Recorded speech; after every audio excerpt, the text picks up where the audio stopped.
Bismillahirrahmanirrahim.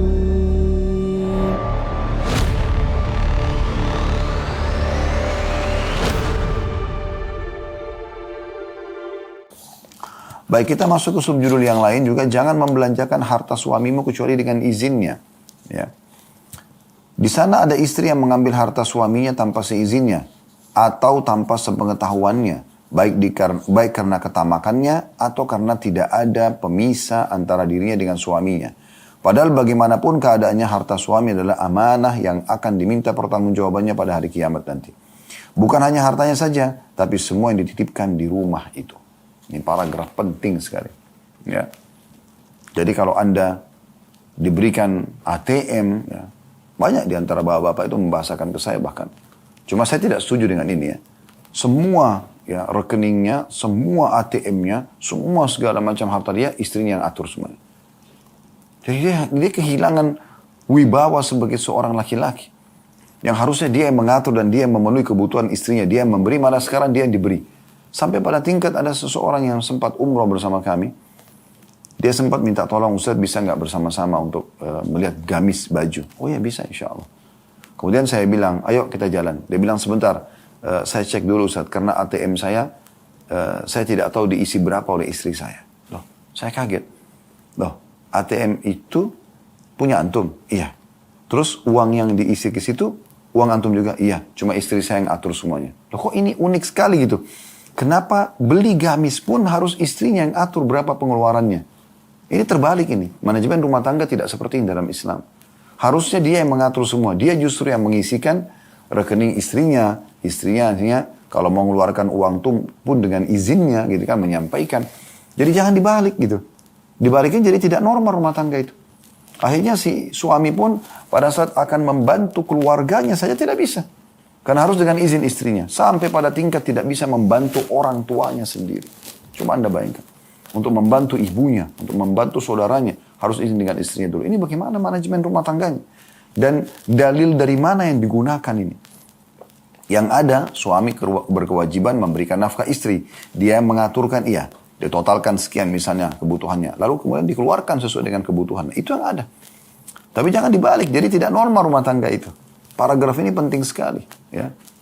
Ada sebagian istri, di sini beliau menyinggung, mengambil harta suami dengan mencuri di sini. Ya. Misalnya, mohon maaf ini kasus-kasus saja, saya cuma kasih gambaran.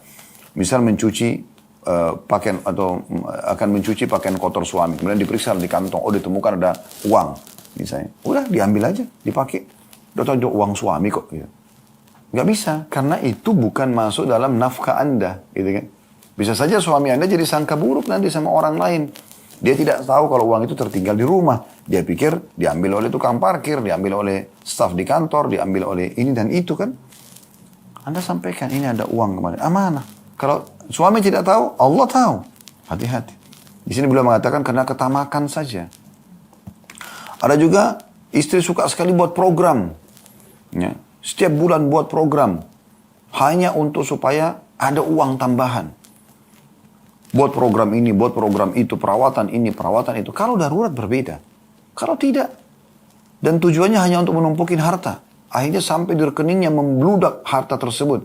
Dia pikir itu hak dia. Subhanallah. Ini sama tanda kutip mencuri nih. Berbohong dia. Ya. Dia berbohong. Dia menyampaikan seakan-akan kebutuhan padahal sebenarnya bukan. Akhirnya suaminya terbebani dengan itu. Sudah diingatkan tidak mau dengar. Subhanallah. Di sini diingatkan, semua akan diminta pertanggungjawaban ya di sisi Allah Subhanahu wa taala. Dan beliau mengatakan, padahal bagaimanapun keadaannya, harta suami adalah amanah yang akan diminta pertanggungjawabannya nanti pada hari kiamat, bukan hanya hartanya saja, uang yang ada, bahkan semua yang dititipkan di rumah tersebut. Saya pernah bahasakan kalau teman-teman masih ingat ya, para ummahat kita, semoga Allah selalu memberikan hidayah kepada Anda semuanya. Dan bisa menjadi istri-istri yang baik, yang salihah, yang justru mengejar ridha Allah dan surga dari suami dan rumah tangga Anda. Allahumma amin. Banyak orang subhanallah ya tidak memahami bahwasanya setiap jengkar rumah yang suaminya titipkan, apakah kontrakan rumah, adalah tanggung jawab dia. Tidak boleh teman-teman sekalian wallpaper sembarangan main rusak, ya keramik pecah, ada masalah-masalah lah, gitu kan? Itu nggak boleh. Ya. Bahasakan ke suami. maaf ya, tadi ada kejadian begini. Walaupun anak Anda yang lakukan, karena Anda kan bertanggung jawab di rumah. Jangan sampai suami tanya, ini di mana? Oh, nggak tahu. Ini di mana? Oh, nggak tahu. Semuanya nggak tahu. Loh, barangnya di mana gitu? Sampai kadang-kadang ada suami yang membahasakan pada istrinya, memang barang ini punya kaki sampai bisa jalan sendiri kan? Nggak mungkin gitu kan? Tapi begitulah, dianggap tidak ada masalah. Padahal semua ini pertanggungjawabannya berat di sisi Allah SWT. Suamimu adalah surgamu, atau bahkan bisa jadi nerakamu. Hati-hati. Ya, jaga amanah-amanah itu.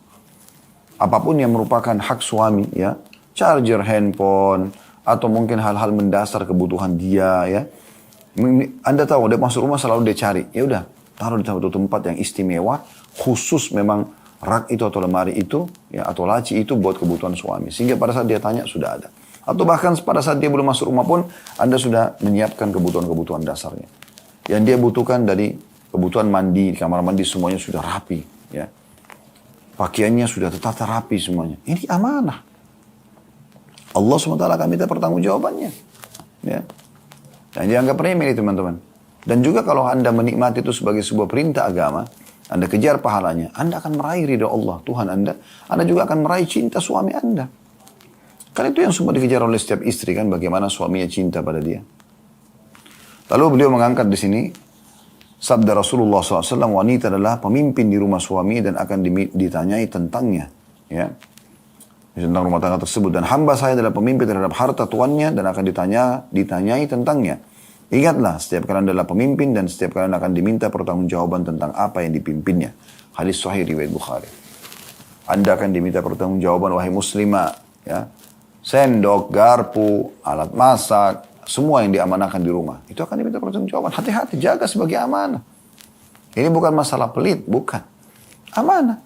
Barang-barang itu Anda beli dari uang suami bukan untuk Anda bengkalikan begitu saja. Sudah gitu kadang-kadang sudah salah nih, dia yang rusak misalnya alat masaknya. Nih alat masak sudah tua nih, ganti aja. Minta dari hasil keringat orang dengan tidak santun. Dari mana wahai muslimah akhlak ini? Siapa yang mengajarkan kepada Anda? Buku apa yang Anda jadikan patokan? Ulama siapa yang Anda dengarkan? Ya. Tokoh masyarakat siapa yang Anda jadikan sebagai panutan? Kan jadi kacau semuanya, gitu kan? Kalau rusak datang baik-baik, bertanggung jawab. Maaf mas, maaf bang, maaf siapa saja dipanggil suaminya. Maaf ini saya tadi pakai panci ini ternyata qadarullah begini dan begitu. Saya kemarin pada saat kita beli sendok dan garpu satu lusin itu, saya udah coba tata kembali pada saat dibersihkan oleh PRT atau saya sendiri. Saya tata ternyata ada berkurang satu set gitu. Saya nggak tahu di mana, tolong diikhlaskan. Begitu, tanggung jawab. Dengan dia bahasa begitu, suaminya akan mengatakan, baik nanti kita beli lagi. Pasti itu. Ya, insya Allah begitu bahasanya, itu jawabannya.